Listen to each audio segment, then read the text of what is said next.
そしていよいよ、その時が訪れることになる。嫁は俺に妊娠の事実を打ち明けてきた。だが、その内容は、俺の予想とはかけ離れたものだった。俺の名前は英二。サラリーマンとして働く35歳だ。決して稼ぎがいいというわけではないが、よくあるブラックな会社ではなかったし、それなりにやりがいを感じられていたから、新卒で入社して、早くも10年ちょっとになる。4年前には嫁のエリと結婚し、家族を養うという目的ができたことで、より仕事にも力を入れることができていた。我ながら順調な人生だと思っていたんだが、ある事件を境に、俺の人生は全く別の方向へと歩みを変えることになる。アホ嫁の浮気が発覚したのだ。それもアホ嫁という呼び名にふさわしい沼り具合だった。嫁と真男との浮気は1年ほど続いていた。まさか結婚して5年以内に嫁に裏切られることになるとはな。もちろん嫁は浮気を俺に隠すために必死だった。真男との連絡手段は iPhone に入っている純正メッセージアプリだけを使っていた。普通は LINE とかを使うと思うが、普段使いのアプリと分けることで、万が一俺や他の誰かに LINE を覗かれることがあってもバレないようにしていたようだ。登録名も女の人の名前にしてあったな。パッと見ただけでは男とわからないようにつまらん細工をしやがって。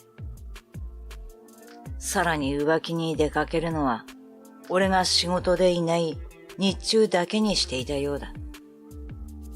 真男の仕事の関係上、体を重ねるのは日中の時間でも問題なかったらしい。頭の悪い嫁なりに必死に考えて細工をしていたんだろう。真男からの入れ知恵もあっただろうが。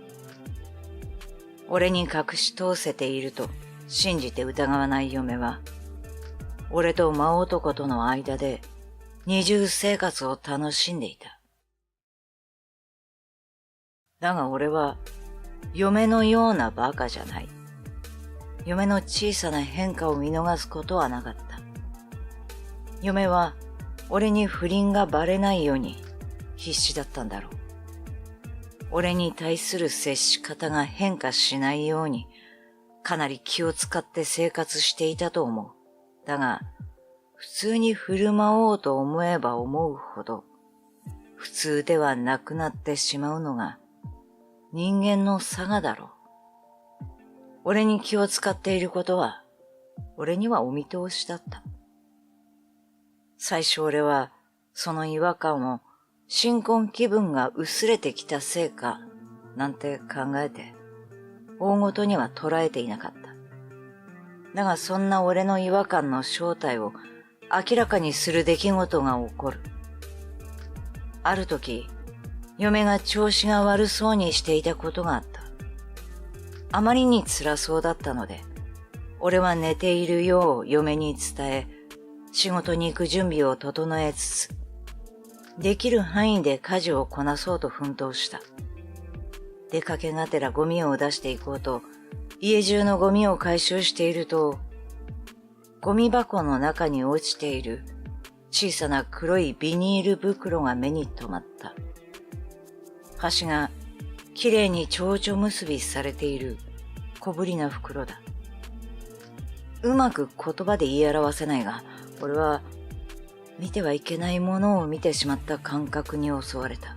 その袋が特別なオーラを放っていたとでも言うんだろうか。好奇心を抑えきれなくなった俺は、そっと袋の封を開けた。すると、中から出てきたのは身に覚えのない妊娠検査薬だった。しかも陽性反応を示している。嫁の体調が悪い理由と、俺がこれまで抱えていた違和感が、一つの答えで結ばれた気がした。嫁は浮気をしている。そして、真男の子供が。俺の直感が、そう囁いた。もし、この過程が真実だとしたら、俺はバカ嫁を地獄に叩き落としてやろうと、密かに誓った。そもそも、嫁が真男と不倫に発展したのは、嫁が結婚後に健康のためにと通い出したヨガスタジオが原因だった。そこでインストラクターの一人として働いていたのが真男だ。しばらくは健全な関係だったようだが、時間の経過とともに嫁が真男に恋心を抱くようになってしまい、不倫に発展。ヨガ教室に行くふりをしながら、真男との組体操に励んでいたわけだ。そして驚くべきことに、真男は嫁よりも8つも年下の青年だった。これが例の一件以降、俺が探偵を雇って調査を重ねて得た情報だ。だが一つ、俺の中で腑に落ちない点があった。なぜ真男はわざわざ好き好んで嫁のようなおばさんに手を出したのか。その疑問を解決すべく、俺は嫁のスマホを盗み見ることにした。前に説明した通りの小細工のせいで少々手間取ったが、二度目のチャレンジでなんとか情報にアクセスすることに成功。嫁と真男のやりとりを覗いてみてピンときた。真男は遊んでいる。男同士だからこそわかる部分もあったと思う。真男の嫁に対する態度は明らかに本気のそれではなかった。嫁は真男のやりたい時に体を求められる都合のいい女に過ぎないのだろう。だが、二人のやりとりを見ていくと、嫁の方は随分とはまり込んでしまっているようだった。人生初の浮気ということ、そして年下の男に求められる嬉しさで舞い上がっているんだろう。嫁は本気で真男との将来を考えている様子だった。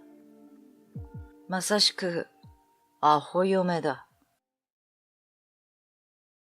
俺はこれらの決定的な証拠を抑えながらも、すぐに行動を起こすことはしなかった。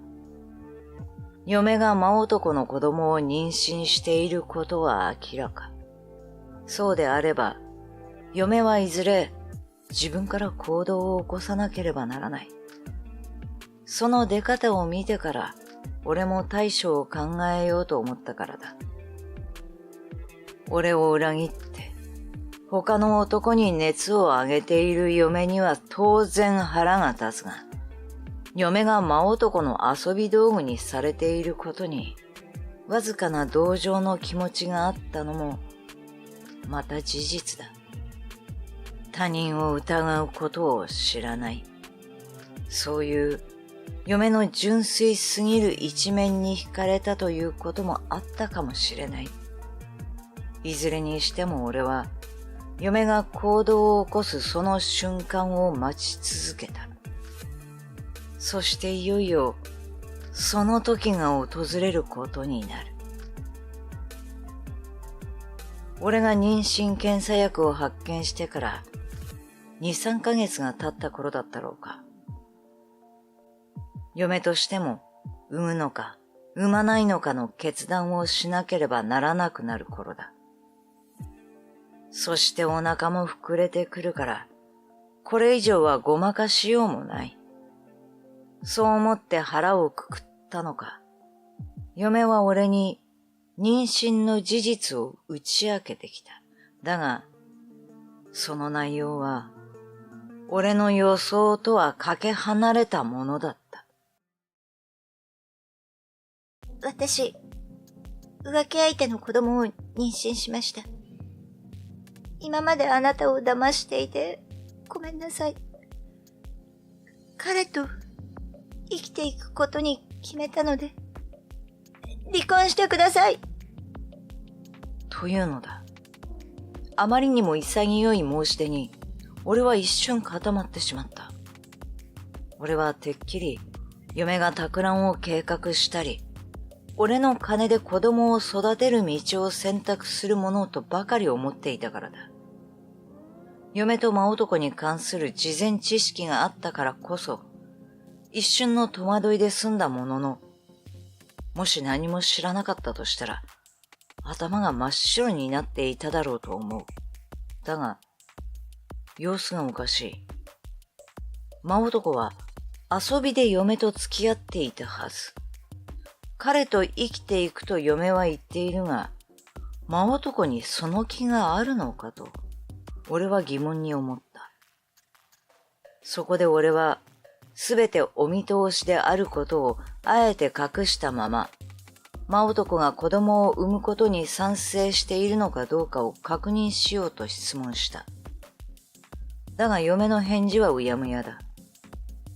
俺は、これはまだ真男には話してないと確信した。そして俺は真男にその話をしてから、もう一度俺と話をすることを提案した。数日後、嫁がこの世の終わりかと思うほどの暗い顔をして、俺の元へとやってきた。何を聞かなくても、嫁が真男に捨てられたことは明らかだった。やはり真男にとって、嫁は遊び相手でしかなく、子供を産むことは愚か、嫁と二人で生きていくつもりなどなく、最近の嫁の熱の入り具合をうざく感じていた真男は、すっぱりと嫁を切ったのだろう。真男に捨てられたことがはっきりと分かった俺は、笑顔で再び嫁を地獄に突き落としてやるために、その場で俺からも離婚を言い渡したのだ。俺を裏切ってでも自分さえ幸せになれればいいという考え方をする奴を、これからも養っていく気にはどうしてもなれなかった。離婚を言い渡すと、嫁は涙ながらに必死にすがってきた。彼に捨てられて、あなたにも捨てられたら、生きていけない。真男と再婚すると言って、自分から浮気の事実を打ち明けておいて、真男に捨てられたら、今度は俺のことを愛してもいないくせに、今更何を言っているんだ。嫁がどんなにすがろうとも、俺には何も響かなかった。自分で浮気にドハマりして陥った沼だ。自業自得、身から出たサビ。そう言って、俺の決意は揺るがなかった。後日俺は、嫁と真男に慰謝料の請求を行った。真男には家庭を崩壊させた見返りとして500万。嫁は最後に見せた誠意を加味して300万に負けておいてやった。真男は遊び相手であったはずの嫁からも養育費の請求をされ、インストラクターの仕事だけでは払いきれず、深夜バイトをして何とか支払っているらしい。それだけ忙しく働いていれば、女癖の悪さが顔を見せて、遊んでいる暇もないだろう。嫁は結局、子供を産む決断をし、一人で育てていくつもりのようだ。俺への慰謝料を支払うために小さな子供を保育所に預けながら仕事に明け暮れている。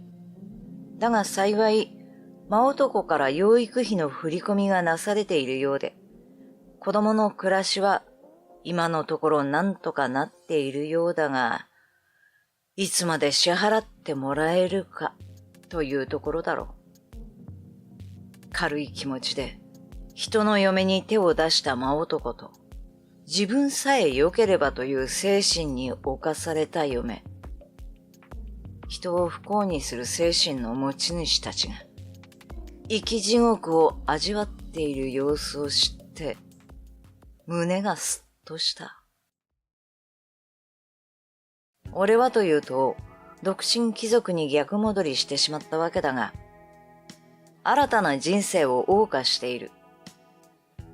嫁との離婚後、俺は心機一転、新たな職場に転職することに成功した。もともと俺の仕事はやりがいがありながらも好きというわけではなかった。だが、養うべき家族がいなくなったこと、そして毎月振り込まれる慰謝料の収入があること。これらが俺の背中を押してくれて大きな決断を下すことができた。今は給料のことを気にせず、単純に好きを仕事にすることができている。起きてしまったことは仕方がない。俺は過去にとらわれず、前にあるものに目を向けて生きていこうと思う。最後までご視聴いただきありがとうございました。次回のお話も楽しみにしていてください。